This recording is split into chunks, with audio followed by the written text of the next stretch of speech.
super. Tak já vás tady ještě jednou vítám. Mé jméno je Vladimír Kváš a jsem výkonným ředitelem V2 Server. Mám na starosti řízení firmy a zahraniční obchod. Rád mám tady dneska spolu s našimi partnery, což jsou společnosti Veeam, Hewlett Packard, DH Telecom a VMware. Popovídá něco o cloudových technologiích. Nebudeme to brát úplně komerčně, zkusme to prostě vzít tak, jak bychom vám mohli o tom popovídat z pohledu nových informací, čili co jsou novinky pro rok 2015. Myslím si, že někteří partneři tady uveřejní i lepě novinky na rok 2016. Takže já jsme si rozvíte něco, co je nového v oblasti cloudu v České republice. Možná se zabrousíme i někam do zahraničí. Já možná jenom poprosím někoho, jestli mohl se říct stáhnutí toho mikrofonu. A se vrací vazba. Tak, kolegyně už tam běží. Takže vám zkusím něco povídat, ještě jednou říkám o cloudu. Ale na začátek nejdřív vám pustím krátké video. To video je, řekněme, s trochu lehtivějším obsahem. Dámy určitě prominou, pánové se 100% neurazí, takže pouštím.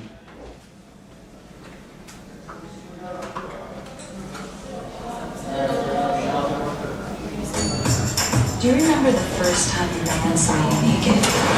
I guess. Do you remember the last time? I may be late for my thing. Can we switch places? Don't even think about it. How the hell do you get it back?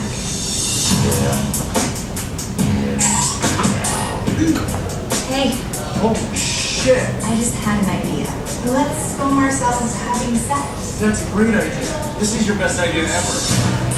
Hello, and welcome to an evening with Annie and Jay. Where is that video? Don't erase it. Don't forget, okay? Don't forget.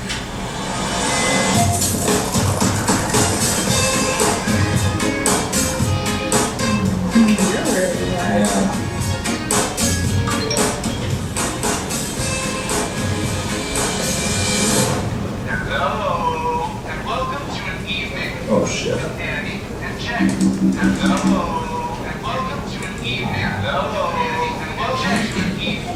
Did I just hear? Was that us? You know the cloud?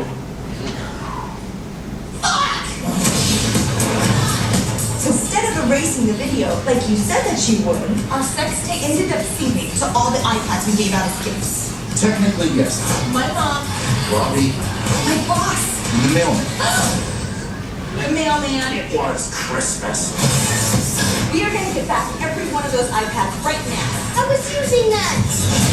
It went up. It went up to the cloud. And you can't get it down from the cloud? Nobody understands the cloud.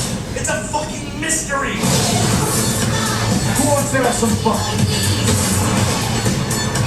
Hello. Who has sex for 3 hours? That's the length of the movie Lincoln. You did the full Lincoln. I'm gonna distract my boss. You're gonna search his house for the fucking iPad. You gotta be kidding me.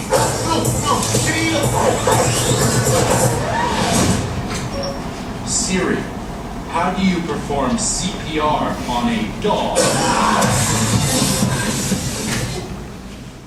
Tak to byla velice krátká ukázka. Já možná bych řekl, že my asi tušíme, jak ten cloud funguje. Takže kdybyste potřebovali o tom něco vědět, tak snad se to rozvíjíte na dnešní konferenci. Kdyby ne, tak vám s tím zkusíme poradit, aby se vám nestala takováhle situace třeba. Tak jak to bylo vidět i v tomto videu, spoustu lidí si stále myslí, že cloud to je něco jako úložiště fotek. Já se s tím potkávám prakticky denně, když chodím po zákaznících, tak říkají, hele, ten cloud jako to je to, kam se dávají ty fotky a dokumenty, že? Nejčastěji, když se neuražte, někteří z vás, tak nejčastěji si to myslí uživatelé Apple. Já jsem taky jeden z nich. Tak říkají, jo, cloud, to je něco jako ten iCloud, že? Jak se tam dávají ty fotky. Tak není to tak úplně, nemusí to být čistě jenom úložiště fotek. Tak jak bylo vidět na videu, tak by to docela dobře mohlo být úložiště videí. A já vás možná ještě z toho vyvedu, není to jenom úložiště videí, je to i něco více. My tomu říkáme, že je to outsourcovaná služba, čili Něco, co není umístěno u vás ve firmě, ale vezmeme to a umístíme to někam jinam, do datacentra nejčastěji. Čili vezmeme vaše IT, dáme ho do datacentra, v takovém případě se tomu říká, dáme ho do cloudu. Ale aby to nebylo tak jednoduché, tak ta infrastruktura, která v tom cloudu je vybudovaná, tak nemůže být tak úplně jako o jednom serveru, ale musí to být redundantní infrastruktura. Já zkusím potom dál vysvětlit, co je to slovo redundantní a myslím si, že ho tady dneska uvidíte asi tak 200krát, co si prohlížel ty různé prezentace, takže možná bychom tu konferenci příště mohli přejmenovat na redundantní konferenci. Tak, já vám zkusím popsat, jakým způsobem fungovala doba serverů. Servery tady samozřejmě jsou už dlouhou dobu, ale řekněme, že třeba kolem roku 2000, jak vezmeme jako nějaký modelový případ, tak bylo zcela obvyklé, že se technologie dávaly, nebo firemní IT se dávalo na fyzické servery.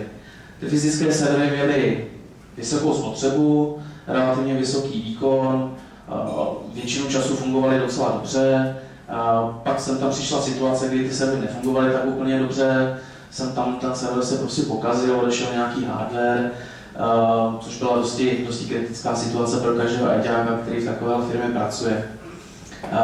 Určitě mi spoustu lidí z vás, kdo se s IT potvrdí, že tyhle situace se nejčastěji stávají v sobotu nebo v neděli. Takže přijde v pondělí kompletně celá firma do provozu, ideálně když ten provoz začíná třeba v 6 hodin, vy jako ITáci chodíte třeba na 9 a oni vám ještě 6 volají, hele vůbec nic neběží, rychle přijď a dej to dohromady. Každý ten šéf si myslí, jako, že to půjde opravit naprosto v pohodě, že se jenom něco smáčkne a ono začne fungovat. Ale tak většinou není, už o 10:30 budou hodně nervózní, v 10 už vám budou posílat výpovědi. Možná, že druhý den na všechno opravíte, tak budete zase hrdina, ale do té doby to bude katastrofální situace. Proto trochu později, řekněme kolem roku 2005, se začaly objevovat virtualizace. Ty ještě úplně nepomáhaly tomu, abyste nemuseli řešit ty případy výpadků o víkendu, v pondělí a tak dále, ale pomáhaly aspoň tomu, že ty servery, které, jak už jsem říkal, že měly relativně vysoký výkon a že ten výkon se zcela zbytečně rozděloval vždycky pro jednu aplikaci. Třeba jeden server byl pro CRM, jeden server byl pro účetní software, jeden server byl například pro nějaký HR software, tak se řeklo, ale super, jsou tady nějaké nové společnosti typu třeba Citrix, které nám z toho udělají nějaké virtuálky, rozdělí to na menší díly, menší kousky a tyhle menší kousky zase budeme používat jakoby fyzické servery, byť jsou virtuální. Jeden ta virtuálka pak fungovala zase pro to CRM, jiná virtuálka fungovala například pro ERP, pro ten účetní software. Sem tam se stalo, že ta virtuálka spadla, to se stává, což nebyla zase tak úplně kritická situace, protože ta virtuálka se dá relativně jednoduše zase ve většině případů nahodit, ale navíc, když spadla jedna virtuálka, tak zbytek provozu běžel, takže super, nebyl to zase takový problém. Občas samozřejmě nastala taková ta nic moc situace, kde zase spadl celý ten fyzický server, s tím samozřejmě spadly úplně všechny virtuálky a zase ten ajťák tady měl ten stejný problém a sice zase o víkendu volali, hele nic neběží, rychle přijeli to dohromady. Proto někdy kolem roku, a teď mě úplně neberte za slovo, někteří budou tvrdit, že už to bylo dřív, že už tady existovaly klastry typu SQL klastry a tak dále, ale řekněme, že kolem roku 2008-2009 přišly společnosti, ty samé, které dělaly nejdříve jenom ty virtuálky, tak potom přišli s tím, že vytvořili klastry. Klastr se skládá minimálně ze 2 serverů, tady jednou vidět, a ten klastr je nějakým způsobem propojený. Je propojený jakousi redundantní spojkou, což redundantní znamená v tu chvíli, že jsou navzájem ty klastry zástupné a v případě, že vypadne zase jedna virtuálka, tak se zase až tak nic moc extrémního neděje. Mimochodem tohle je nic moc situace. No. Když spadne jedna virtuálka, zase se tak nic moc neděje, prostě se ta virtuálka nějakým způsobem nahodí. Když spadne jeden fyzický server, například server 2, jak je v té animaci ukázáno, tak se to přepne na server 1 a běží to dál. Konečně ITáci měli klid a mohli se dobře vyspat, konečně je to v těch firmách, kde byly peníze a byl šéf ochotný zainvestovat. Mnohdy ty dvě věci nejsou úplně spojené. Jo? Někdy tam ty peníze jsou, ale ten šéf není ochoten zainvestovat. Ale když už teda byl ochoten zainvestovat, tak Taková situace byla ideální, tahle ne, ale taková situace, že jste měli klaster, byla ideální, protože jste mohli předcházet konečně výpadkům, šéf byl spokojený, všechno běželo tak, jak mělo, pokud nespadly obě dvě ty technologické části. Možná jste si všimli, že celou dobu jsou ty animace v takovém jakoby domečku, tady na spodku je dokonce napsán název té společnosti. Přišla doba, která už nebyla klastrová, nakonec ta doba klastrová je stále aktuální. No? Stále v spoustě firm úplně není klastrováno a ve spoustě firm se klastry využívají. Ale přichází nová doba. Ta nová doba minimálně v České republice, v Americe už to bylo dřív, ale v České republice přišla kolem roku, řekněme, 2011, 2012, což je doba cloudová, nebo do cloudů. A ta animace je trošku složitější, tak jsem se mi rychle načte. Ta doba cloudu se změnila oproti té klasické klastrové. Přišla s tím, že už nemáme IT umístěné v rámci společností, ale to IT jsme začali umístěvat do datacenter. Čemu to vedlo? V většině případů, když cloudový provider provozuje nějaký cloud, řekněme, opět je to zase nějaký cluster, ale v tuto chvíli už se neskládá třeba ze 2 serverů, ale už se skládá, řekněme, třeba z 20 serverů. Což znamená, že výpadek jednoho z těch serverů zas tak neochromí provoz. Výpadek 2 serverů principiálně zas nějakým způsobem neovlivní úplně provoz. Čili tím jsme začali předcházet situaci, kdy stále se nenačetla. Přicházíme situaci, kdy dříve, když by v tom klastru vypadly 2 servery, tak by to byl docela nepříjemný problém, protože byste přišli o provoz. Když v cloudu, když vypadnou 2 servery, 3, 4, 5, už je to normálně divné, že vypadlo 5 serverů, ale ještě nic se nestane tomu provozu. Tak a to, co ta doba cloudu přinesla, já jenom zase řeknu, že to není domečko, že to datacentrum, tak to nejdůležitější, co přinesla, tak je úspora financí. Protože bychom to dělali, kdyby prostě outsourcing neměl nějaký ekonomický význam. Je super, že má spoustu dalších významů, spoustu těch významů se tady dneska objeví, ale podle mě ten nejdůležitější význam minimálně v České republice a na Slovensku, tak je, že to ekonomicky prostě vychází. No, třeba v Anglii nebo Americe to funguje trochu jinak, oni se chtějí těch složek zbavit, oni nechtějí to vůbec řešit, aby to dělali oni insourcovaně, za to nechtějí mít zodpovědnost a tu finanční část sledují až podstatně později. V České republice, na Slovensku, já myslím, že i v okolních zemích to funguje tak, že cloud má smysl pouze tehdy, pokud to dává ekonomický smysl. A ono ten cloud ve většině případů právě přinesl. Takže proto má smysl umisťovat věci z firemního IT do cloudu a proto má smysl umisťovat firemní klastry do cloudu. Já možná ještě řeknu takovou vsuvku. Nikdy nebude to dávat ekonomický smysl, pokud vy nakoupíte v roce 2014 nebo v roce 2015 servery k sobě do firmy a pak za váma přijde někdo a řekne, hele, a nechtěli byste využívat cloud, to je fakt strašně moderní věc, je to super, je to bez výpadku, stojí to málo peněz. No, to má smysl až ve chvíli, kdy samozřejmě vám doběhnou nějaké stáří těch vašich serverů, to, co jste do toho investovali, tak teprve potom, to bude dávat ekonomický smysl, abychom se rozuměli. Tak to, s čím se my každý den bereme a čemu docela rozumíme, tak jsou 2 služby. Je to IaaS a SaaS. Předpokládám, že každý z vás se setkal s nějakýma těma moderníma zkratkama pokračující AAS. Jo, teď se objevuje backup as a service, objevuje se disaster recovery as a service.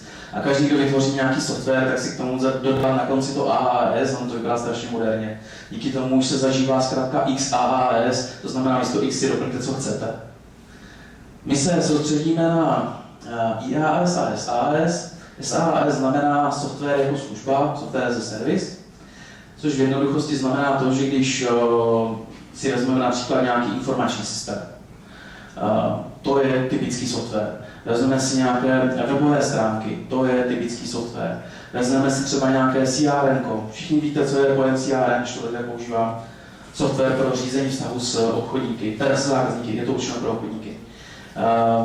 Tak všechny tady tyhle věci jsou software. To je software jako služba, kdy zákazník za providerem přijde a řekne, já bych chtěl pronajmout 10 licencí tady tohle softwaru. Čili ten zákazník vůbec neřeší, co se za tím softwarem skrývá. Neřeší, jestli je tam nějaké CPU, jestli nějaká rámka, jestli to běží v nějakém datacentru, nebo co to je, že jo. On řeší pouze to, že ten software se mu líbí a že by si ho chtěl vzít třeba pro 10 uživatelů, nebo třeba pro 50 uživatelů. A ty provideři se s tím vyrovnají, jakým způsobem chceš, čili to, co zatím poběží, tak to je tvůj problém. Tak. My, přiznám se, víc soustředíme na tu první věc, to byla taky na prvním místě, a to je IaaS, nebo Infrastructure as a Service. Jsme provider, který provozuje relativně velkou infrastrukturu, dneska už mezinárodním způsobem, to znamená nejen v České republice, ale v zahraničí. A já tam možná tu Českou republiku znovu zopakuji i v České republice, protože spoustu lidí v České republice se bojí cloudu právě kvůli tomu, že data nejsou umístěna v České republice a podobně. Takže když se tady budeme bavit o nějakém Azure Cloudu, nebo budeme se bavit o Amazon Cloudu, tak není to náš případ, my i máme infrastrukturu v České republice. Spoustu zákazníků, kteří pak vyrábějí to SaaS, čili dělají jakýkoliv software, dělají webovky, jsou to, já nevím, výrobci informačního systému. Na Vision máme tady zástupce společnosti Aseco, čili vyrábějící opět informační systém. Máme tady našeho oblíbeného zákazníka RG Forest. Mimochodem, bude tady taky dneska prezentovat, ukáže vám, jakým způsobem se dělají webové prezentace v cloudu. Tak ti všichni provozují to SaaS a my jim tomu rádi poskytneme to IaaS, čili tu infrastrukturu, na které to SaaS potom funguje a běží. A jenom abyste byli ještě trochu obrazit, co to znamená, tak já zkusím rychlý takovýhle technický nákres. Trošku tomu rozumím, ale jenom trošku, takže zkusím to vysvětlit spíš tak jakože laicky.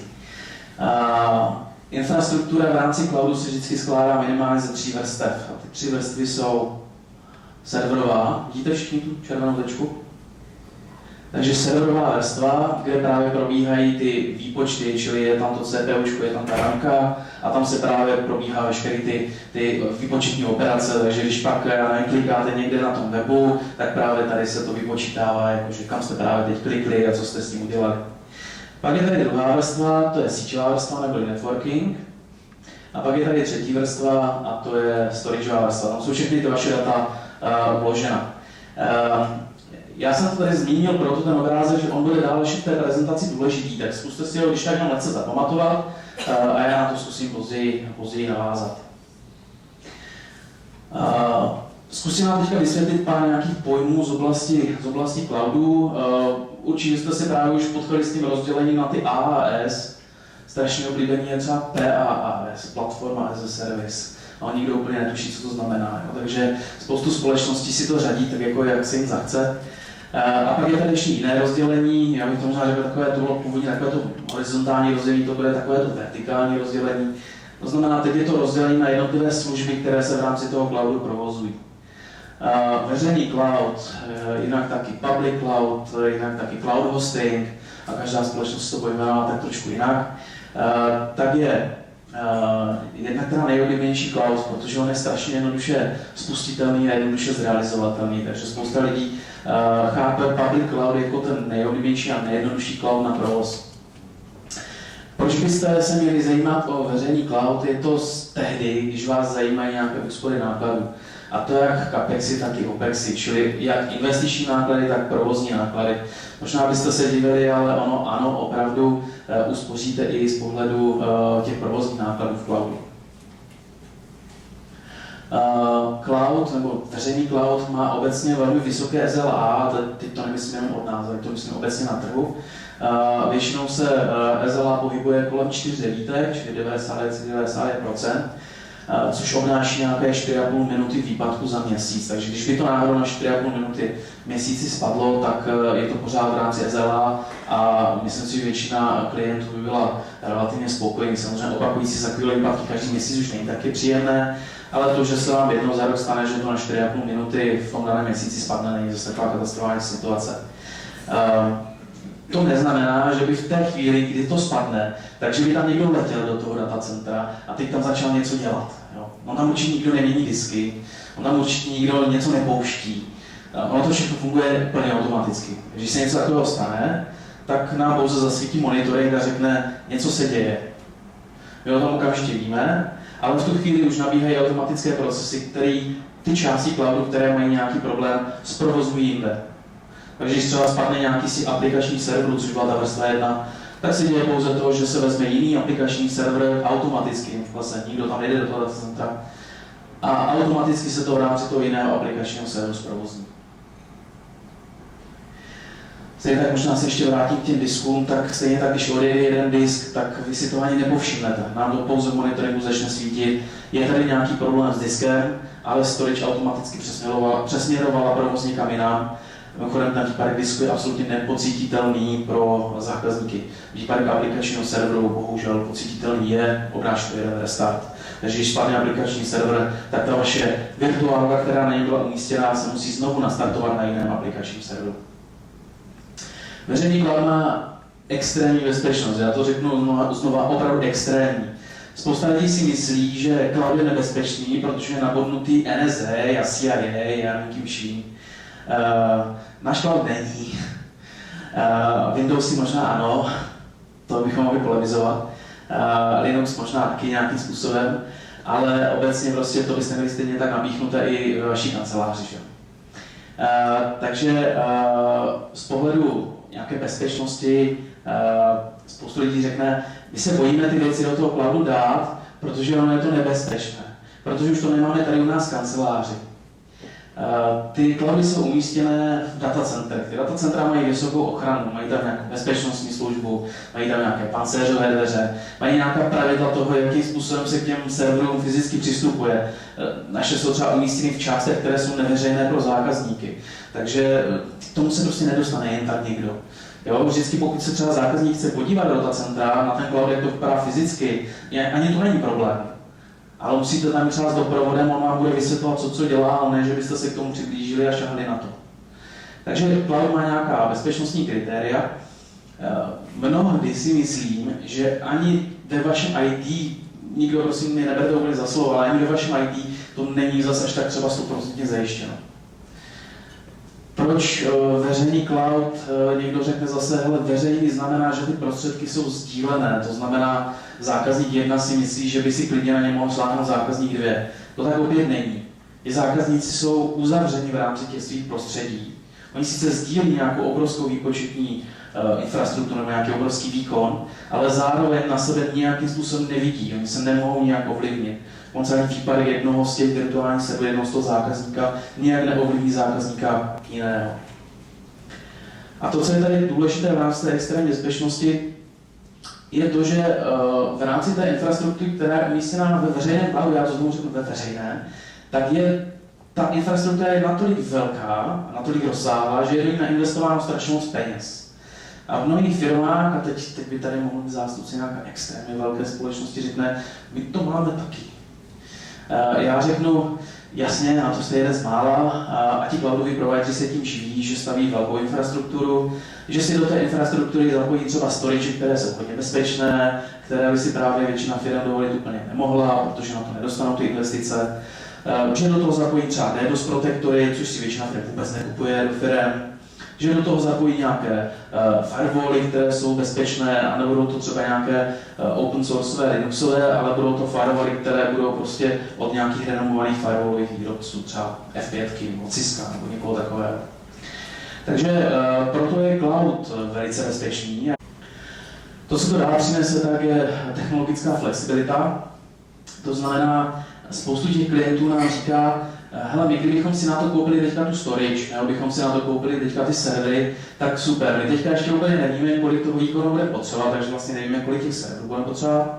Taky úplně netušíme, jestli se nám to po půl roce nezmění a jestli těch serverů nebude potřeba méně, nebo naopak, jestli jich nebude potřeba více. A teď ten šéf po nás chce slyšet, řekněte mi, kolik to bude stát na 5 let dopředu. V takovém případě klienti za námi chodí strašně rádi a říkají, nám se ten cloud líbí, protože my víme, kolik teď budeme platit, a když nám to bude potřeba navýšit, tak víme, kolik budeme platit, a když budeme potřeba ponížit, tak taky víme, kolik budeme platit. A je to dáno tím, že cloud je opravdu flexibilní, je možné jeho prostředky, jeho výkon přiřazovat, ale stejně taky odebírat. Takže cloud může být opravdu flexibilní a může být přesně podle toho, kolik výkonů z něj potřebujete si dát.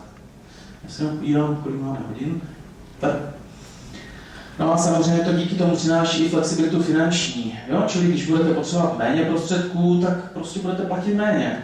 Když budete potřebovat víc prostředků, tak sice budete platit více, ale využijete je pouze v té době, kdy je budete skutečně potřebovat. A ne, že tam takhle budete mít příští 5 let nakoupené a žádným způsobem je nevyužijete. A to, co to přináší ještě navíc, tak je, že většina výrobců softwaru, který se potom v tom cloudu používá, třeba Microsoft, Windowsy, nebo třeba když byste tam používali SQL, nebo když byste používali třeba terminálové přístupy, tak se platí na měsíční bázi a zase pouze podle toho, kolik uživatelů je využije. Takže když si řeknete, my teďka ve firmě máme 50 zaměstnanců a příští měsíc jich budeme mít 60, protože přibereme na letní praxi brigádníky, no ale za 2 měsíce ti brigádníci skončí, tak jich budeme zase zpátky 50, tak nebudete přece kvůli tomu kupovat dalších 20 třeba licencí. Vy si je jenom na ty 2 měsíce pronajmete a po těch 2 měsících to zase skončí. No a to, co je samozřejmě ještě hezké, tak je zřízení v řádu minut. Ve chvíli, kdy vy si potřebujete okamžitě pořídit infrastrukturu, řešíte nějaký projekt.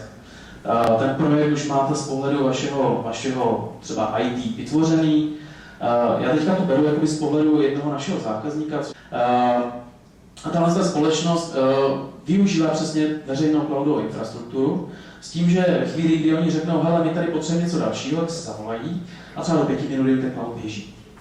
Historicky to fungovalo tak, že oni museli nakoupit kvůli dalšímu projektu nějakou infrastrukturu, což znamená, že na lidi, kteří v té společnosti pracují v oblasti IT, byl kladen obrovský důraz na to, aby řekli, kolik té infrastruktury bude potřebovat, kolik to bude stát a co když ten projekt nebude úspěšný a po roce se uzavře, co s tím hardwarem budeme dělat. Proto se jim začala líbit samozřejmě nějaká flexibilita z pohledu veřejného cloudu a to, že můžou mít to IT zřízeno okamžitě, ale stejně tak, kdyby náhodou se tomu projektu nevedlo, je možné to IT vypnout. Pak je tady pohled na jinou službu, to je privátní cloud.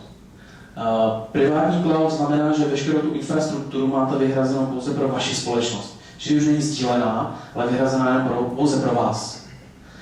Spoustu zákazníků řekne, hele, my prostě potřebujeme ještě vyšší bezpečnost, než je ve veřejném cloudu. Já možná budu apelovat, to je úplně liché, protože málo kdo těch investic do toho privátního cloudu dá tolik, aby zajistil větší bezpečnost, než je ve veřejném cloudu. Ale kdyby náhodou měl někdo pocit, že veřejný cloud je prostě nebezpečná věc a privátní cloud, čili technologie jenom pro daného zákazníka bude lepší, tak my samozřejmě vám s tím pomůžeme a je možné to zřídit. Jiný ty bezpečnosti jsem popsal. Nejčastěji se privátní cloudy nedělají úplně celé privátní, to znamená, není celá ta infrastruktura vyhrazená jenom pro jednoho zákazníka, ale je takzvaně, my tomu říkáme poloprivátní. To znamená, jenom část té technologie je vyhrazená a je to to, co svítí tady podbarveno oranžově. Proto jsem říkal, že dovedeme si ještě zapamatovat trošičku ten diagram, jak vypadá. Co to znamená? Tohle to všechno nadále je sdílená infrastruktura a pouze ty aplikační servery, ty, které zpracovávají ten výkon, tak se vám vyhradí privátně. To znamená, budou vyhrazeny pouze vám. Trošičku negativum je, že v tu chvíli už nejste úplně tak flexibilní. Už nemůžete platit pouze z pohledu toho, kolik tam najednou budete potřebovat těch MHz nebo GHz výkonu z pohledu CPU, ani nebudete moct úplně platit z pohledu toho, kolik využijete rámky, ale už budete muset platit za to, že jsou tady postaveny třeba 4 fyzické servery, čili už je to jakýsi pronájem té fyzické infrastruktury, ale nadále ta spodní část, ten networking plus ty storage zůstávají veřejné. A teď proč tohle všechno dělat, tak je další úspora nákladů. Zejména se to týká licencí. Pokud byste měli například vlastní licence Microsoftu, nebo pokud byste měli třeba nějaké vlastní licence Oracle, nebo byste měli vlastní licence VMware, je vždy potřeba přepočítat, zda náklady spojené s provozem veřejného cloudu nebudou vyšší, než když si pořídíte privátní cloud. Zejména, já to teďka řeknu jako takové polodogma, ale cokoliv, co je třeba nad 50 000 měsíčně, má smysl přepočítat, jestli náhodou nebude efektivnější si pořídit privátní cloud. A jestli nebude efektivnější použít vlastní licence. Ve veřejném cloudu totiž licencování funguje úplně rozdílným způsobem než v rámci privátního cloudu. Čili ve veřejném cloudu vám veškerý software musíme pronajímat a neexistuje žádná jiná varianta, jak to udělat. Microsoft tohle přímo zakazuje, čili Microsoft říká, nemůžete ve veřejném cloudu použít vlastní licence.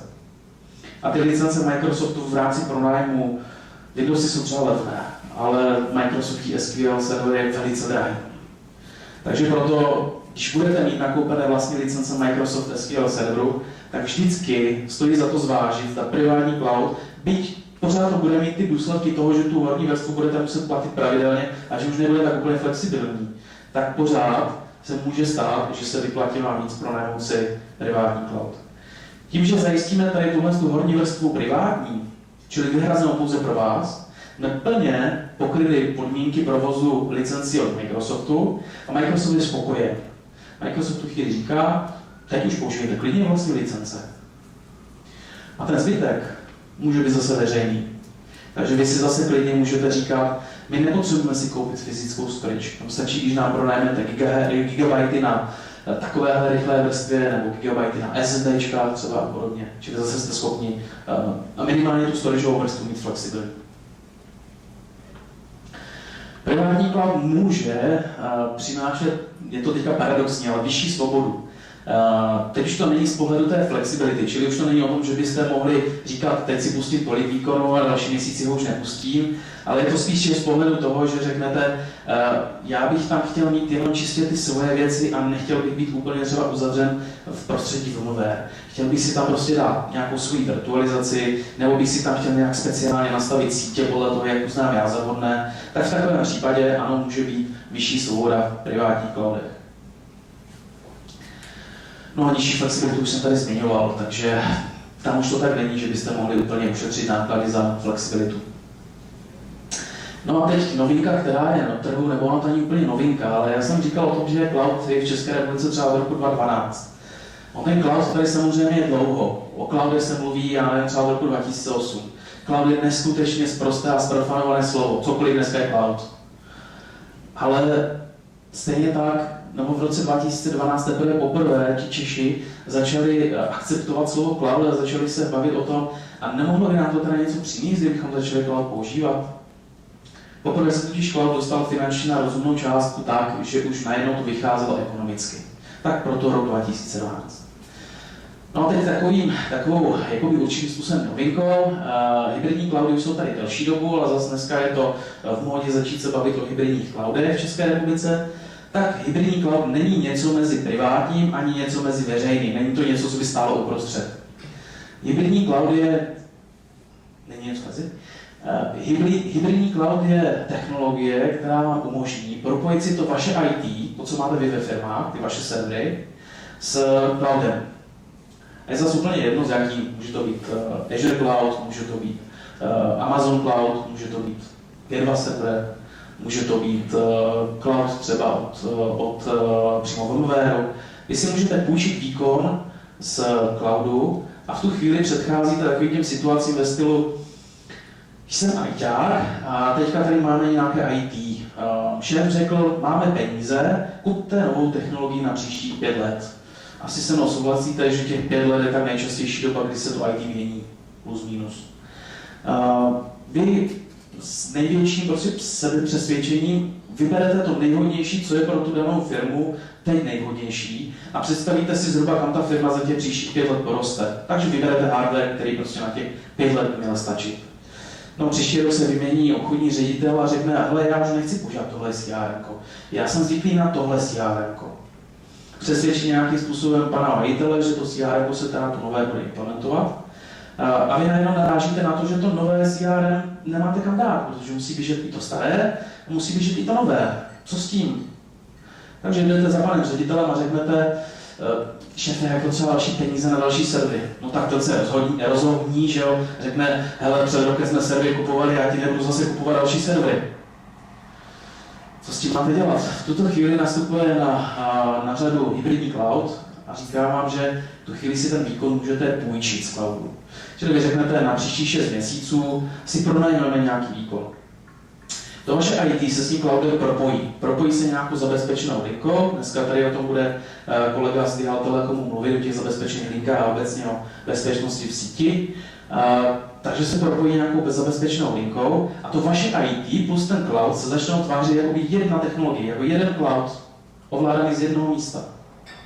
Vy v tu chvíli najednou máte možnost říkat, A tady tahle část, tady tahle CRM, mi tady teďka nevyhovuje, že je ve firmě IT a já ho přesunu. A přesunu ho někam do cloudu.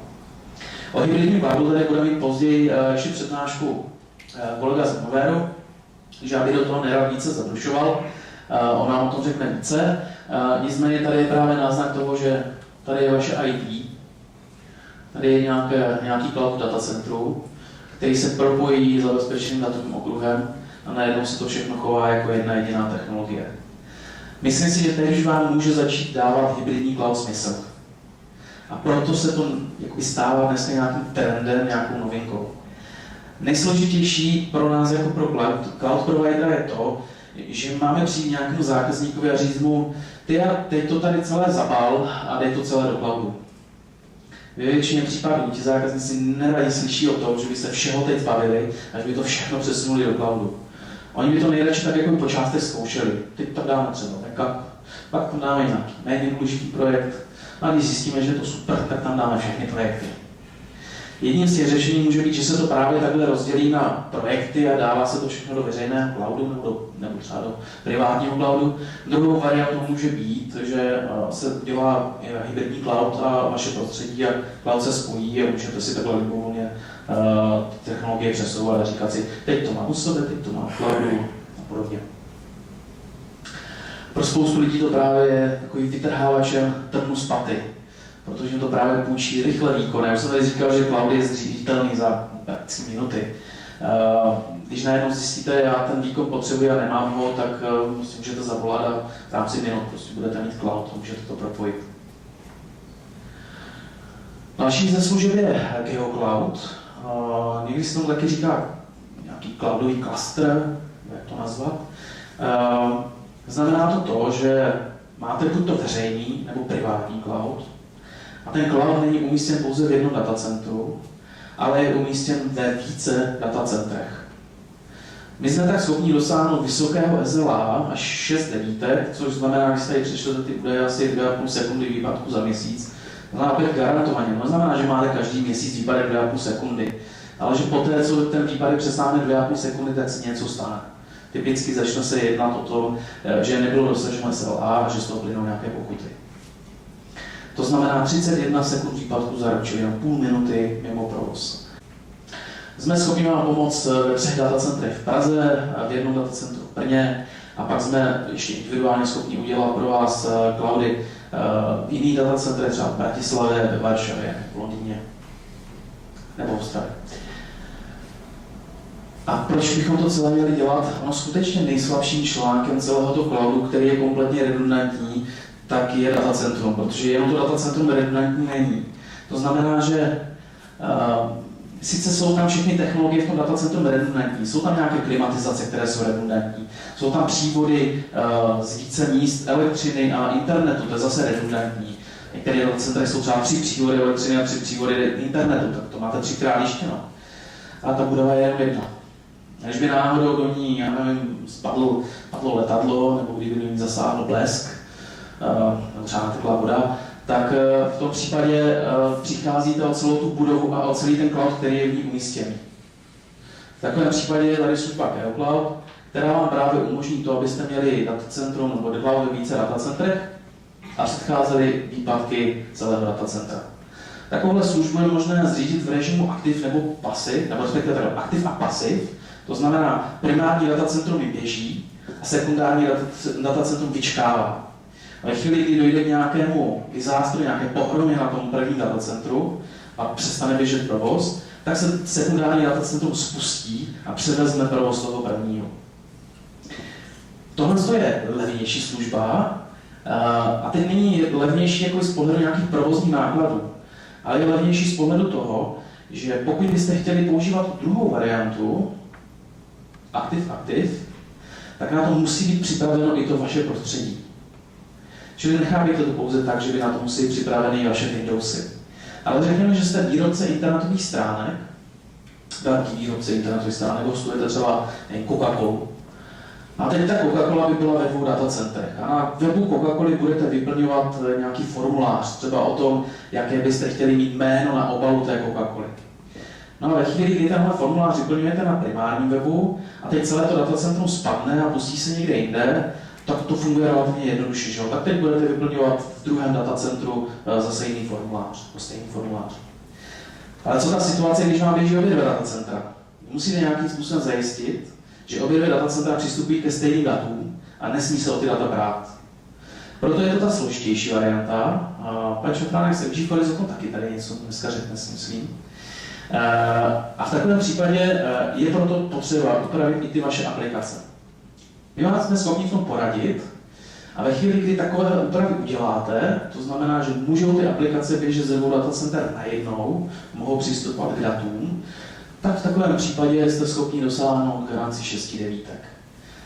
Technologicky je cloud na to připraven, využívá technologie, které mají dostupnosti 6 devítek, ale musíme dosáhnout ještě toho, že jsme umístěni ve více datacentrech, abychom těch 6 devítek plus ještě upravit tu aplikaci tak, aby bylo možné těch 6 devítek dosáhnout.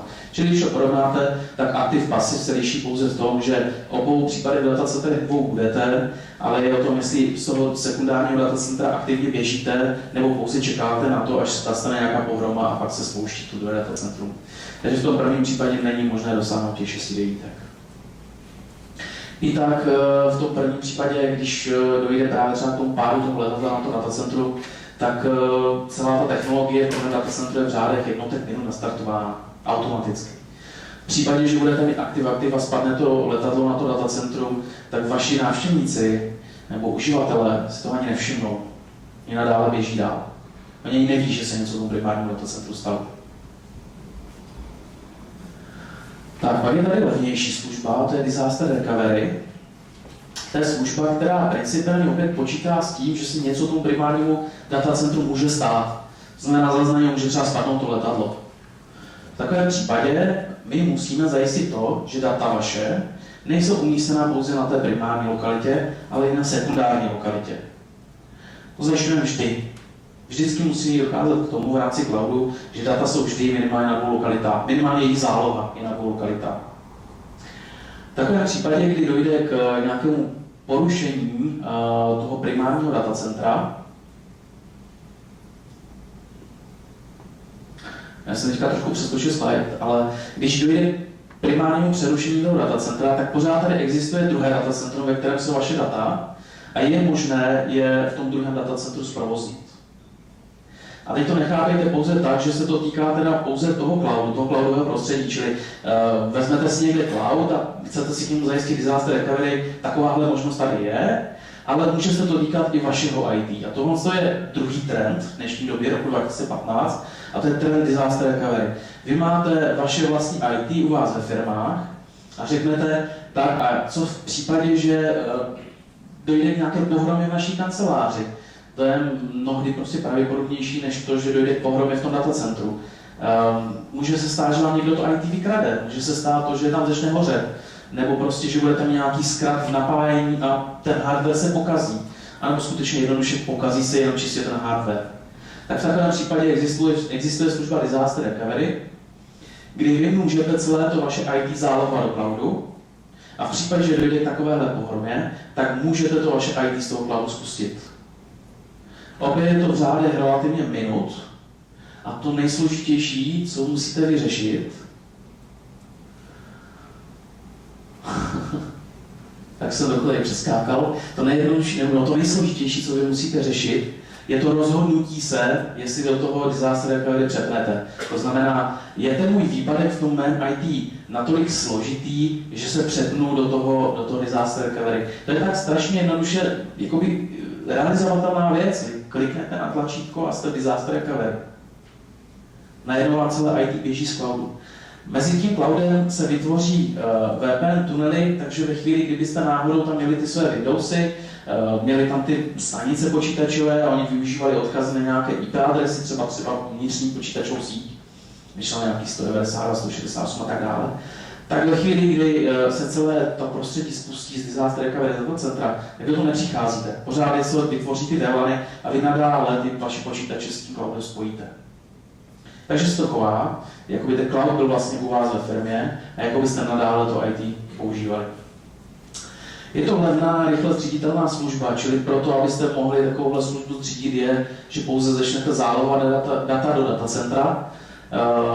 Není to úplně tou jednoduchou službou záloh do datacentra, musíte k tomu mít nějaký software, ale software je zase možné v rámci měsíční poplatku pronajmout. A v takovém případě je možné tu službu okamžitě spustit. Čili je to v řádech jednotek minut zřízení takovéhle služby, nastavení té služby začít provozovat. Bezpečnost samozřejmě především, takže v takovém případě existují varianty, jak ty data od vás z kanceláře dostávat do toho cloudu, do těch záloh. Opět tady na to odkážu na přednášku mých kolegů z Dial Telekomu, kteří budou mluvit o datových linkách a o MPLS, takže vám zkusím o tom později vysvětlit, že ten provoz mezi vaším IT a mezi cloudem je velice bezpečný a je chráněný. Technologie, které se proto využívají, tak je od společnosti VMware je to technologie Site Recovery Manager, což je právě ten software, který potřebujete proto, abyste mohli začít disaster recovery využívat. Mimochodem je to relativně drahý software, ale dá se celý pronajmout formou jakéhosi zase měsíčního poplatku, což v takovém případě, že to zase tak drahý software není.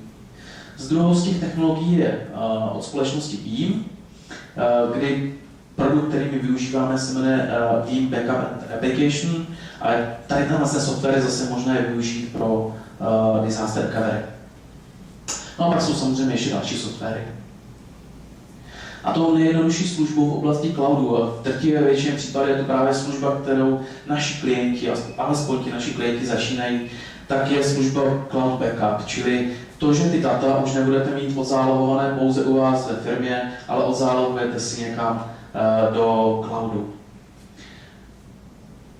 Je to služba, která je opravdu zřiditelná na klik, takže stačí prostě zavolat, nebo si případně teď připravujeme webový formulář, takže přes webový formulář jakou službu budete moct řídit a okamžitě budete moci začít zálohovat do cloudu. Ta služba je velmi levná. Samozřejmě to neberte tak, že když si koupíte nějakou, řekněme, malinkou storage, já to neřekl ani storage, ale nějaký externí disk, který připojíte někam USB kabelem, tak to samozřejmě není srovnatelné, jako když budete zálohovat do cloudu. Tak v takovém případě ten externí zapojený disk bude levnější, ale z pohledu nějakého opravdového zálohování, když se používá opravdový software, tak je Cloud Backup velice levná a pro začátek strašně jednoduchá služba. Zálohy jsou v drtivé většině případů šifrovány, to drtivé záleží na tom, jaký použijete software. To znamená, že my se nemáme možnost podívat do těch vašich souborů a nevidíme, co se v nich nachází. Já tady ještě velice rychle porovnám způsoby zálohování, kdy jakoby z pohledu bezpečnosti dat jsou to tyto tři služby. Možná si řeknete, teď GeoCloud je nějaké to, že mám 2 datacentra. Je to o tom, že máte dvoje data na 2 místech, nebo stejná data na 2 místech, tak to řeknu. Takže je to jakýsi, dalo by se říct, princip zálohování. A vypadá to zhruba takhle. To znamená, v případě Cloud Backupu máte úplně nejdelší dobu pro obnovení dat. Čili kdyby se stala nějaká pohroma, když jste přišli o data, tak bohužel čistě obnovení dat ze zálohy je prostě zdlouhavá záležitost. Ale její cena je úplně nejnižší. Pak tady máme variantu Disaster Recovery, kdy obnova těch dat už je v řádech minut, nejde o obnovu, ale jde o zkušení toho provozního prostředí z datacentra a cena nějakým způsobem stoupla. No a pak tady máme službu GeoCloud, kde prakticky zprovoznění těch dat v jiném datacentru je otázka mrknutí oka, ale samozřejmě bohužel cena je pak tu chvíli nejvyšší. Takže z pohledu jakési porovnání časů a cen je tady ten graf. Ze zástupců SaaS, čili software jako služba, je takovým nejčastějším zástupcem Cloud Mail neboli Microsoftí technologie pronajaté v rámci cloudu. Já všem klientům doporučuji, pokud chcete e-mailovat profesionálně na firemní úrovni, na jakési korporátní úrovni, používejte Office 365. To je to nejjednodušší, co můžete na trhu najít, je rychle zřídit, je to levná služba, víte, kolik platíte za jednu schránku. Data jsou hostována u Microsoftu někde mezi Irskem pravděpodobně a někde mezi Indií. Tam někde to bude. A to jsem teďka neřekl tak, jakož bych to nevěděl, ale že ono ty data tak nějak kolují. V takovém případě pro drtivou většinu zákazníků je Office 365 dostačující, ale pro ty, co už nechtějí Office 365, tak je dobré navštívit lokálního providera, který je schopen vám exchangeové schránky nabídnout umístěné v České republice. Takže znovu zopakuju, že data jsou umístěná v České republice a vy se pak nemusíte obávat toho, pod jakou legislativu vlastně ty data spadají. Jestli je to legislativa Evropské unie, jestli je to legislativa USA, když to budete mít pod Microsoftními technologiemi, nebo jestli je to legislativa třetích států, řekněme právě třeba tehdy. Samozřejmě spoustu z vás, předpokládám, že asi všichni mluvíte anglicky, jste schopni se s technickou podporou Microsoftu spojit. Pokud s nimi budete něco řešit, je to zážitek mimochodem, tak a tím my teďka strašně nerad handle Microsoft. My využíváme ve velkém jejich technologie a jsme Microsoft partner a jsme velice spokojení. Já pouze říkám, že některé technologie jsou prostě určené pro jiné typy zákazníků a pokud budete chtít využívat technickou podporu poskytovanou z Indie a bude vám dostačovat, tak znovu zopakuju, že Office 365 je ideální služba. Pokud vám nedostačovala a chtěli jste tu technickou podporu v češtině, tak pak je dobré zase navštívit nějakého lokálního providera. No a pokud budete potřebovat nějaké individuální nastavení těch exchangeových schránek, tak bohužel v tom Azure Cloudu nebo tam, kde to Office 365 běží, máte smůlu. Tak pak opět doporučuji navštívit lokálního providera a on vám to už je schopen naladit na míru. Teď možná trošku si přihřeju polívčičku z pohledu naší společnosti. Už se mi čas chýlí. Tohle jsou technologie, které my používáme pro provoz cloudu. Čili já to asi nebudu úplně všechno číst, ale ve velkém množství jsou zastoupeny technologie HP, a to jak z oblasti serverů, networkingu, tak i storage. Dále jsou u nás hodně zastoupené technologie EMC, opět z pohledu storage.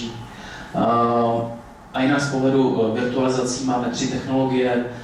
V drtivé většině je to VMware, ale pokud by někdo potřeboval pomoc s Hyper-V nebo s Oracle VM, tak opět jsme schopni být nápomocní provozem takovéhle služby. Proč Hyper-V, proč Oracle?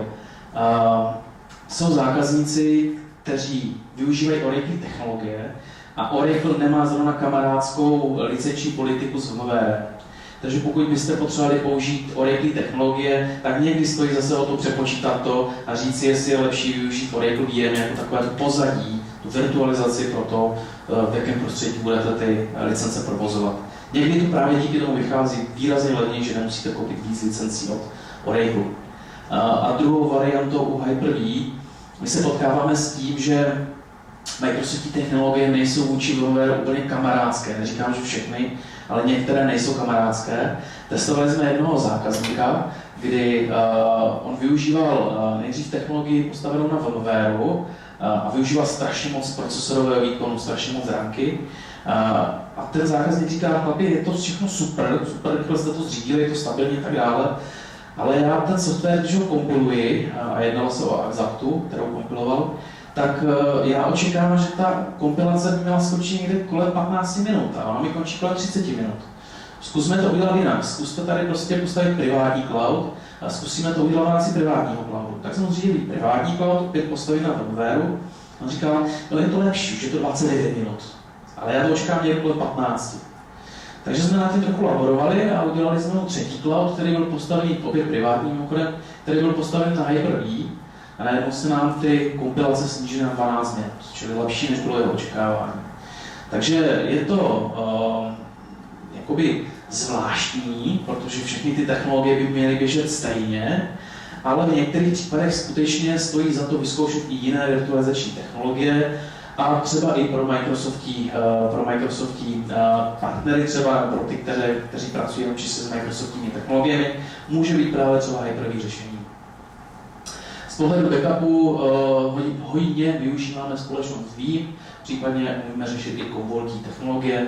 Kolegové z Veeamu tady budou mít přednášku, takže nebudu do toho moc zabrušovat, do tohoto tématu, oni vám o tom řeknou více. Veškeré data jsou v případě naší společnosti umístěna v České republice, stojíme si za tím, byť máme pobočky v zahraničí, tam zastupujeme ty zahraniční klienty, nebo případně pokud vy byste přímo chtěli být umístění v zahraničí a řekli jste, já jsem společnost podnikající ne v České republice, ale i třeba v Anglii, tak je možnost tady umístit data do našeho cloudu umístěné v Londýně. Ale jinak říkáme, že všechny data jsou umístěná v České republice, storage jsou šifrovány, takže my nevíme, co tam umístujete za data. Z našeho pohledu jsou to pouze bloky, které potřebují určitý výkon a zabírají určitý prostor. To je vše. Takže ve chvíli, kdy vy využíváte storage v naší společnosti, tak nevíme, co tam je.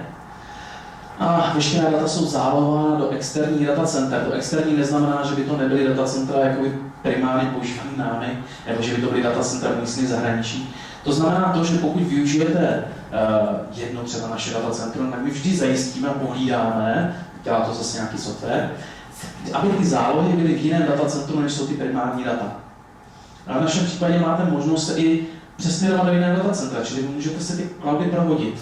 Můžete říct tak, a primární datacentr pro mě teď není třeba Corzo, ale je pro mě Nagano. A v takovém případě budete mít provozní data v Naganu a zálohy se automaticky zkontroluje, že musí být v jiném datacentru a přesunou si ty zálohy do druhého datacentra. A na bezpečnosti nám opravdu velice záleží, děláme pro to maximum, takže se snažíme přicházet s novými technologickými trendy i v oblasti bezpečnosti.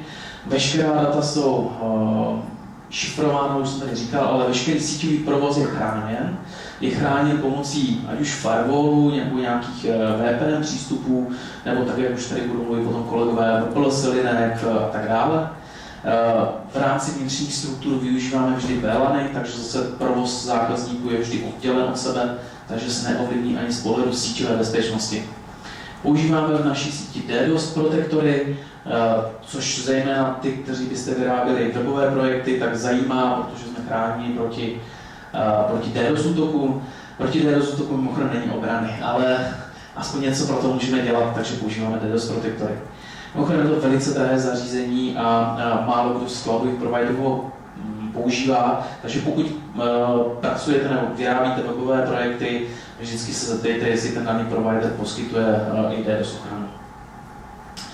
Dále je možné používat dvoufaktorovou autentifikaci, čili docela cloudu můžeme používat RSA klíče, případně je možné šifrovat i ty jednotlivé virtuálky, takže ani těm virtuálkám nemusíme mít vůbec žádný přístup. Jsme efektivní a flexibilní, to znamená, že není to vždy o tom, že bychom vás chtěli pouze získat jako zákazníka, ale že vám chceme vždy pomoct. Takže proto i takové ty naše rady typu je dobré spočítat, jestli privátní cloud nebude levnější než veřejný cloud. Je dobré spočítat, jestli využití jiné virtualizace nepomůže tomu, abyste snížili náklady na licence. Je dobré zjistit, jestli využití Hyper-V technologie nepovede k tomu, že snížíte zátěž na server a tak dále. Čili snažíme se vždycky být nápomocní a proto já říkám, že jsme flexibilní a díky tomu jsme dosáhli už více než 500 referencí, a tak v České republice, tak i v zahraničí. Je to 6 cloudových referencí. Na určitě můžeme být nápomocní z pohledu nějakých pre-sales konzultací, takže kdybyste chtěli právě vědět, jak bychom vám konkrétně mohli ve vaší firmě s cloudem pomoci, klidně se nás obraťte, je tady spoustu mých kolegů v moderních tričkách, takže klidně si jich dejte. Doporučuji, hostesky o tom asi moc nevědí, ale když tak ti ostatní v těch moderních tričkách vám budou určitě nápomocní, můžeme vám pomoci s nějakým porazením, a teď nemyslím z pohledu toho, abyste přešli k nám, ale s porazením, jak cloudové technologie využít. Určitě vám jsme schopni vymyslet i nějaké efektivní řešení z pohledu se financí a flexibility. Naši techničtí kolegové vám rádi pomůžou s migracemi dat do cloudu, takže pokud jste se přece rozhodli, že chcete jít do cloudu, a to ať už s něčím, co už je u vás zvirtualizováno na technologii VMware, Hyper-V nebo na jiných, třeba KVM, nebo pokud byste řekli, hele, tady máme ještě fyzické servery, a ty fyzické servery bych rád zrušil, že jsou nebezpečné z pohledu těch výpadků a rád by je hodil do cloudu, tak i v takových případech jsme schopni vám být nápomocní. A to ať už konzultačně, tak i třeba s celou tou migrací na pomoc. A na všechno u nás máme certifikované specialisty, ať už je to od VMwareu, od Veeamu, od Microsoftu a tak dále.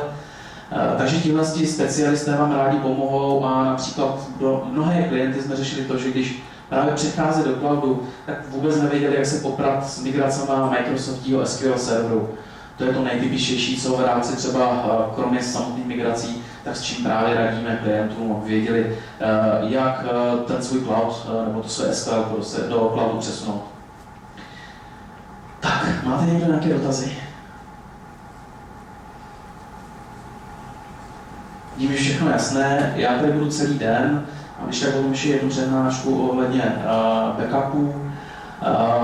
Klidně se ptejte mě, klidně se ptejte mých kolegů a v tuto chvíli vám všem děkuji.